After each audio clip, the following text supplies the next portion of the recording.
नमस्कार, आप तमाम दर्शकों का न्यूज 69 भारत में स्वागत है। आप देख रहे हैं विशेष समाचार मनीष कुमार झा के साथ। आइए चलते हैं खबरों की ओर और जानने का प्रयास करते हैं कि हमारे संवाददाताओं ने कौन से खबरों को प्रमुखता दी है। आज अग्रसेन भवन गोविंदपुर में संपन्न हुआ इनकलाबी नौजवान सभा। आज है रविवार, मार्च का 13 तारीख। आज अग्रसेन भवन गोविंदपुर में चौथा राज्य स्तरीय सम्मेलन इनकलाबी नौजवान सभा का संपन्न हुआ। इसमें झारखंड ही नहीं बल्कि झारखंड के बाहर से भी कुछ लोग शामिल हुए। आइए आपको सुनाते हैं कार्यक्रम के बारे में उपस्थित लोगों की ही जुबानी। आरवाईए का चौथा झारखंड राज्य का सम्मेलन हो रहा है और इसमें पूरे राज्य से लगभग 300 प्रतिनिधि हिस्सा ले रहे हैं। रोजगार एजेंडा है। आप जानते हैं कि हेमंत सरकार ने वादा किया था चुनाव में, रोजगार नहीं देंगे तो बेरोजगारी हटा देंगे। लेकिन अभी भी सरकार के ही श्रम और रोजगार मंत्री झारखंड विधानसभा में उन्होंने कहा है कि यहाँ पे 3,45,721 सरकारी पद खाली पड़े, तो बहाली नहीं हो रही है। यहाँ के विश्वविद्यालयों में पिछले 13 वर्षों से कोई बहाली नहीं हुई। 40 से 50% पोस्ट खाली पड़े हैं। यहाँ जो श्रम जो रोजगार कार्यालय है वहाँ पे 6.5 लाख बेरोजगार लोगों ने अपना पंजीकरण कराया है और 21 जून 2021 तक। लेकिन अभी तक सरकार ने उसमें से किसी को न रोजगार दी, न बेरोजगारी भत्ता दी। और यहाँ से पलायन, जो पहले से ही पलायन यहाँ था और पलायन बढ़ा है। बेरोजगार नौजवानों का पलायन बढ़ा है, श्रमिकों का पलायन बढ़ा है, यहाँ तक कि बच्चियों का, महिलाओं का। आप देखेंगे कि बिहार में भी लोग जाते हैं, दूसरे प्रदेश में भी जाते हैं। हमारे यहाँ ईंट भट्ठा पे जो बच्चियां काम करती हैं, कम उम्र की महिलाएं, वो झारखंड की होती हैं। हम लोग आरा जिला से आए हैं, बिहार से आए हैं। तो ये पलायन रोकने की दिशा में सरकार की कोई कदम नहीं है। अभी पूरे देश में झारखंड गरीब राज्यों में इसका दूसरा स्थान है। यहाँ पे 46% आबादी गरीबी में गुजारा कर रही है। अगर चतरा, पाकुड़, पश्चिमी सिंहभूम, वहां तो 60% से ज्यादा आबादी गरीबी में जीने के लिए विवश है। और यहाँ जबरदस्त कुपोषण है। आधी जो 5 साल से कम उम्र के बच्चे हैं वो नाटेपन के शिकार हैं, एनीमिया के शिकार हैं, लंबाई में भी कम है। बहुत जबरदस्त कुपोषण है यहाँ पे। तो कुपोषण में झारखंड देश में तीसरे स्थान पर है। बेरोजगारी में है, यहाँ पे 17% से ज्यादा यहाँ पे बेरोजगारी है। तो गरीबी, बेरोजगारी, कुपोषण, भुखमरी और पलायन, माने झारखंड राज्य गठन के 22 साल हो गए और अभी भी ये यहाँ पे सबसे ज्यादा है। जबकि झारखंड जो देश के खनिज संपदाओं की आपूर्ति का 60% झारखंड आपूर्ति करता है। यह खनिज संपदा संपन्न ये राज्य है।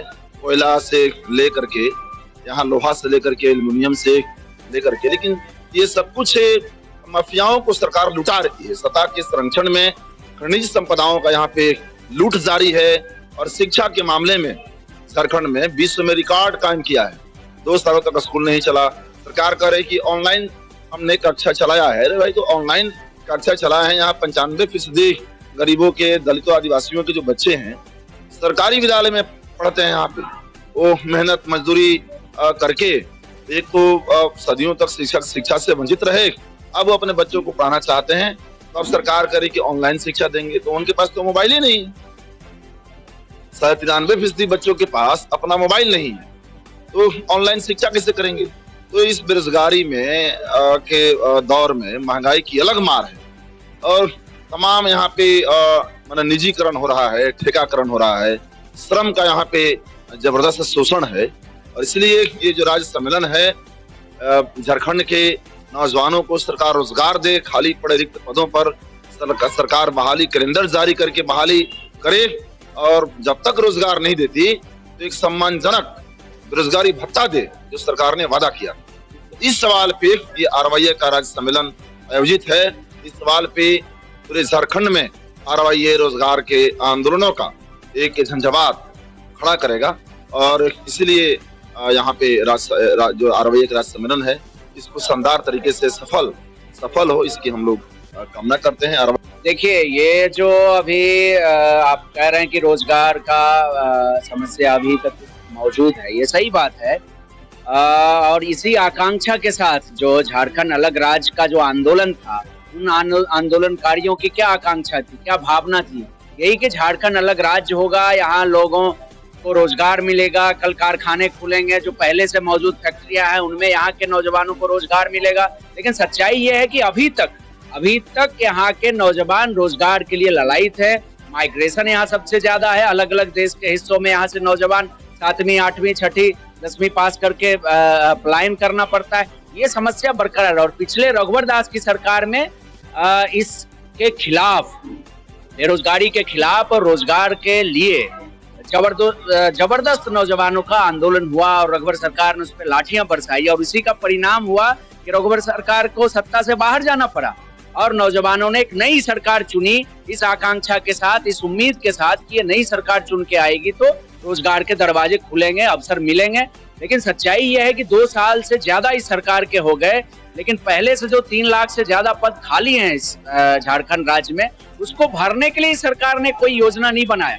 लेकिन इस बीच में ही भाषा का सवाल उछाल के नौजवानों को आपस में बांटने का, एक नया डिस्कोर्स खड़ा करने का और मेन जो मुद्दा है रोजगार का, उस मुद्दे से इतर होने का एक काम इस सरकार ने किया है। और इसीलिए हम लोगों ने, RYA ने ये नारा दिया है कि खतियान आधारित स्थानीय नीति बनाओ, रोजगार कहाँ है ये बताओ। तो हम लोग खतियान आधारित स्थानीय नीति की मांग करते हुए रोजगार देने की बात कर रहे हैं। और देश भर में जो रोजगार पे हमले हैं, आप सब जानते हैं कि राज्य और केंद्र दोनों सरकार, केंद्र सरकार 2 करोड़ हर साल नौजवानों को रोजगार देने का वादा उन्होंने किया था।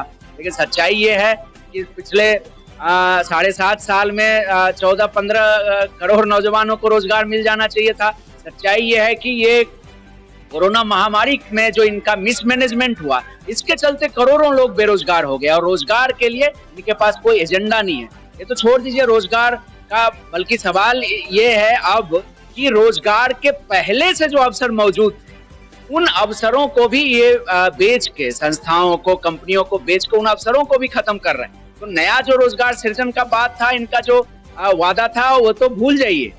पहले से जो अवसर हमारे पास मौजूद था, वो भी अवसर ये सब बेच रहे हैं, सबको नीलाम कर रहे हैं। तो ये केंद्र और राज्य दोनों की सरकारें जो रोजगार के सवाल पे, जो नौजवानों के भविष्य पे जो बुलडोजर चला रही है, इसके खिलाफ एक योजना बनाने के लिए, एक रणनीति बनाने के लिए, संगठन को मजबूत करने के लिए ये सम्मेलन, 4था राज्य सम्मेलन झारखंड राज्य का है। इसमें आगे की रणनीति तय होगी और देश भर में हम लोग आंदोलन को रोजगार के सवाल पे संगठित करेंगे और इस लड़ाई को मजबूत। जितनी भी सत्ता में पार्टियां आई, वो धर्म, जाति, भाषा के नाम पर लोगों को बांटते रहे। आप युवाओं को एकत्रित कैसे करेंगे? देखिए, बिल्कुल युवा संगठित हो रहे हैं। आप देखिए कि हिंदुस्तान के इतिहास में पहली बार हुआ हो किसी प्रधानमंत्री के साथ जिसका जन्मदिन उस देश का नौजवान राष्ट्रीय बेरोजगार दिवस के रूप में मनाता है। ये हिंदुस्तान में हो रहा है, तो नौजवान संगठित भी हो रहे हैं। अभी देश भर में आप देख लीजिए, कोई भी ऐसा राज्य नहीं है जहाँ के नौजवान सड़कों पे संघर्ष नहीं कर रहे हैं, आंदोलन नहीं कर रहे हैं।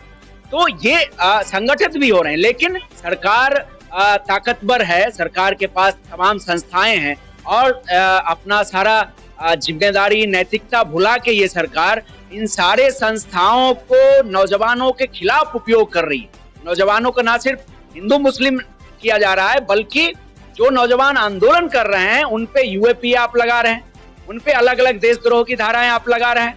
तो और इसके बावजूद आप सारी संस्थाओं को नौजवानों के खिलाफ मोड़ दे रहे हैं। इसके बावजूद भी नौजवान डरे नहीं है, नौजवान लगातार आंदोलन कर रहे हैं, संघर्ष कर रहे हैं, उनकी कोशिश जारी है, हमारी भी लड़ाई जारी है। तो ये लड़ाई, उनका हमला, हमारा मुकाबला, हम लड़ते हुए निश्चित रूप से 2 कदम आगे बढ़ेंगे। युवाओं को क्या कहेंगे आप, क्या रहेगा आपका संदेश?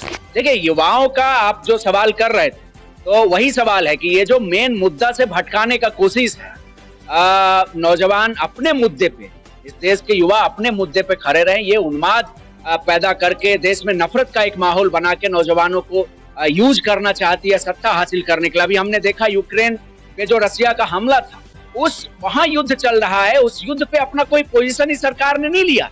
तुलमुल रवैया अपनाया, लेकिन उस युद्ध का उपयोग उत्तर प्रदेश के चुनाव में उन्माद भड़काने के लिए इन्होंने किया। तो ये जो उन्माद और नफरत का जो इनका पूरा कारखाना है, जो इनका कारोबार है, इससे सचेत रहे, इनसे सावधान रहे। ये जो अफवाह फैलाने की राजनीति जो करते हैं, आप झारखंड में देखिए, झारखंड में दर्जन भर लोग रघुवर दास की सरकार में अफवाह के चलते, बच्चा चोरी के अफवाह के चलते मारे गए, एक भी दर्ज नहीं हुआ मामला। तो कौन लोग हैं अफवाह फैला रहे हैं, ये नौजवानों को समझना होगा। ये वही लोग हैं जिन्होंने 2014 में अफवाह फैलाया था नरेंद्र मोदी नाम का कोई व्यक्ति आएगा और देश में विकास की गंगा बहा देगा।